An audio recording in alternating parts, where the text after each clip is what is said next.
Lock చేయి.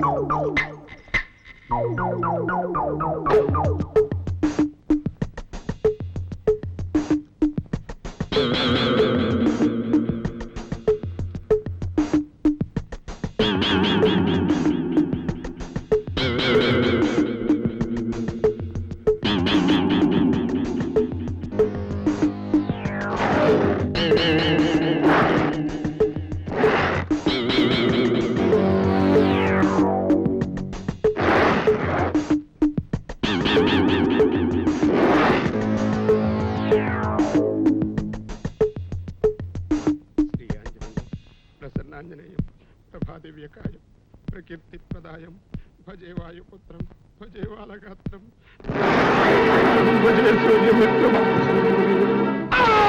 శ్రీయాంజనేయం ప్రసన్నాంజనేయం భజే వాయుపుత్రం భజే వామగాత్రం శ్రీయాంజనేయం.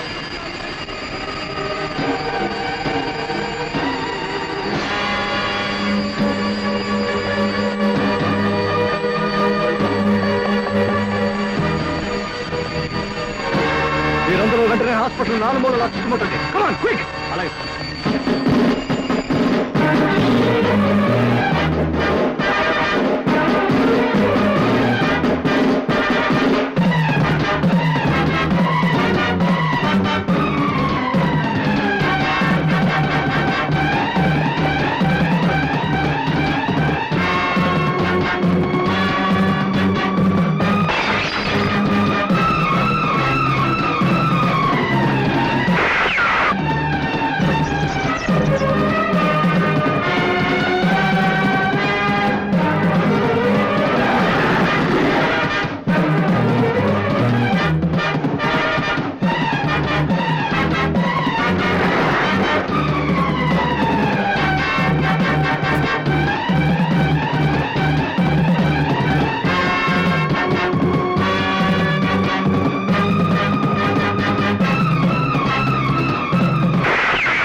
ఆ తాడు పట్టుకుని పైకి రా. నో, నీ సహాయం నాకు అక్కర్లేదు. నా మాట విను. పట్టుదలతో ప్రాణాలు పోగొట్టుకోవచ్చు. పట్టుకో. నీలాంటి హంతకుడు పెట్టే ప్రాణభిక్షతో బ్రతకడం కంటే చావడం మేలు. నా మాట విను. పట్టుదలతో ప్రాణాలు పోగొట్టుకోవద్దు ప్లీజ్. నో, నా ప్రాణాల గురించి ఆలోచించకండి. ఆ హంతకుని కాల్చిపారేయండి.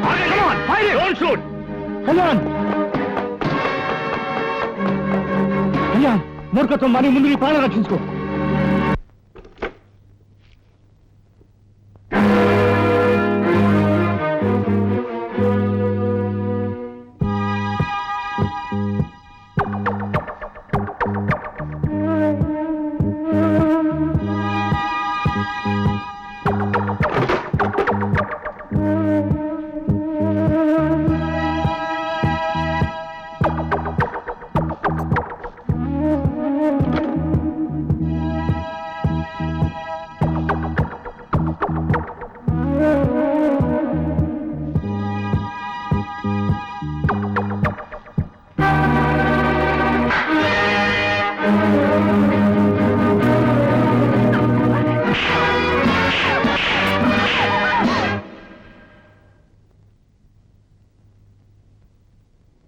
ఆ ఫోటో ఎవరిది చెప్పు.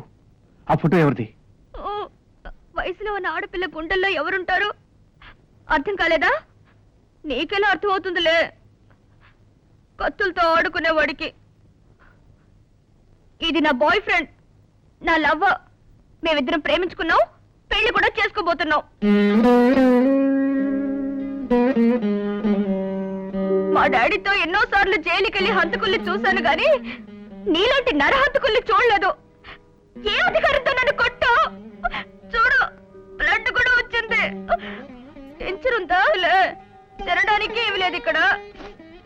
ఇదిగో, నా కళ్యాణ్ పెద్ద పోలీస్ ఆఫీసర్. కళ్యాణ్ పేరు చెప్తే పోలీస్ డిపార్ట్మెంట్ గడగడలాడిపోతుంది. అసలు నన్ను కొట్టిన విషయం తెలిస్తే ఫినిష్, అంతే.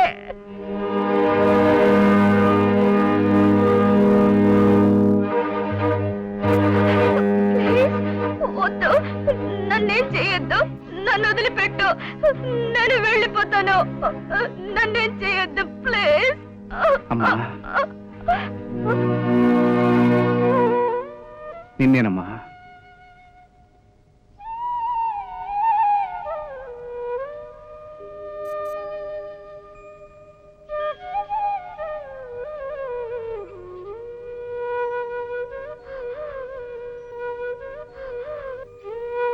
ఇదిగో, నేను నిన్ను కొట్టాను కదూ, దెబ్బ తగిలిందా? నొప్పిగా ఉందా?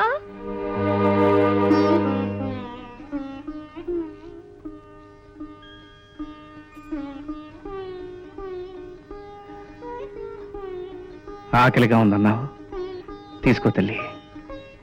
నిన్ను చూస్తే రక్తం తాగేవాడిలా ఉన్నావు. నీలో ఇంత మంచితనం ఉందా? జీవితంలో దెబ్బతిన్న వాళ్ళు అలాగే కనిపిస్తారు. ఇదిగో, ఇది తిను. ఇదిగో, నేను నిన్ను కొట్టాను కదూ, దెబ్బ తగిలిందా? నొప్పిగా ఉందా?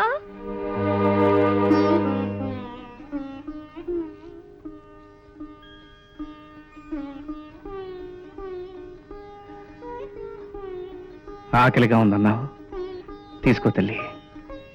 నిన్ను చూస్తే రక్తం తాగేవాడిలా ఉన్నావు. నీలో ఇంత మంచితనం ఉందా? జీవితంలో దెబ్బతిన్న వాళ్ళు అలాగే కనిపిస్తారు. ఇదిగో, ఇది తిను. మీరు నన్ను ఇక్కడ ఎన్నాళ్ళు ఉంచుతారు? అది తినేంత వరకు. అయితే నేను ఇంటికి వెళ్ళి తింటాను. మీ గుర్తుగా తింటాను. నన్ను విడిచిపెట్టండి. పదమ్మా.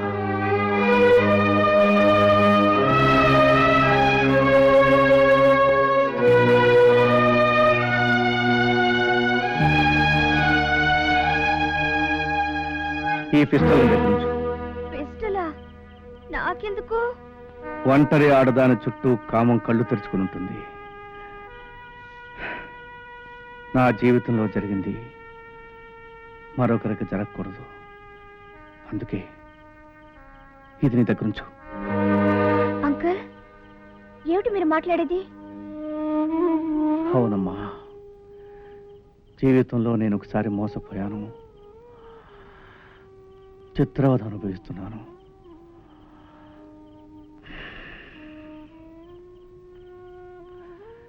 నిన్నెవరైనా బలాత్కారం చేస్తే నువ్వేం చేస్తావమ్మా? చెప్పమ్మా, ఏం చేస్తావు? వాళ్ళను చంపేస్తాను గాని నేను లొంగను. లొంగే పరిస్థితే వస్తే నేను ఆత్మహత్య చేసుకుంటాను. అదే పని నా భార్య చేసిందమ్మా. అంకుల్, కానీ నాకు న్యాయం జరగలేదు. నాకు జరిగిన అన్యాయమే నన్ను కసాయివాణ్ణి చేసింది, హంతకుడిగా మార్చింది. కోర్టు ఇవ్వలేని తీర్పు నా తుపాకీ ఇస్తోందమ్మా. అంకుల్, అంకుల్, మా నాన్న కలెక్టర్ కదా. నేను ఇంటికి వెళ్ళగానే వాడు నిన్నెక్కడ దాచాడు, అక్కడికి దారి ఎటు అని అడిగితే నేనేం సమాధానం చెప్పను? నీకు ఏం చెప్పాలనిపిస్తే అదే చెప్పు తల్లి.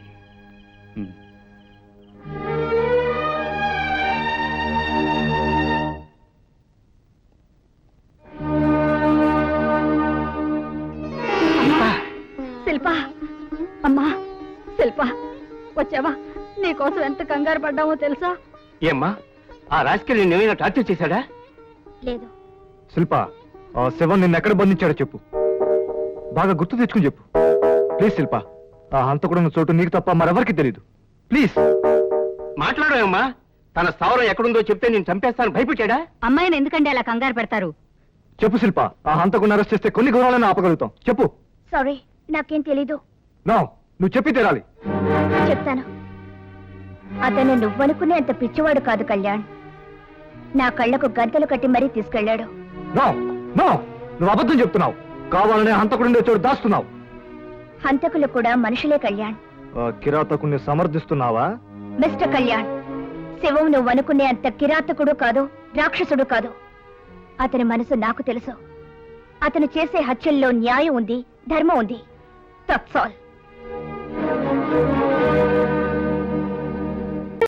ఏమన్నావో ఏం విన్నానో, కన్నులతో మాట్లాడే భాషే వేరు. ఏదో మాయా చేసావయ్యా, మనసులతో పాటాడే రాగం వేరు. చిన్ని చిన్ని ఆసే సిరి వెన్నెల్లో నా పూసే, గుండెల్లో నీ ఊసే ఒక భాసే చేసే. గుచ్చే చూపుల్లో నా రవిచ్చే నవ్వు.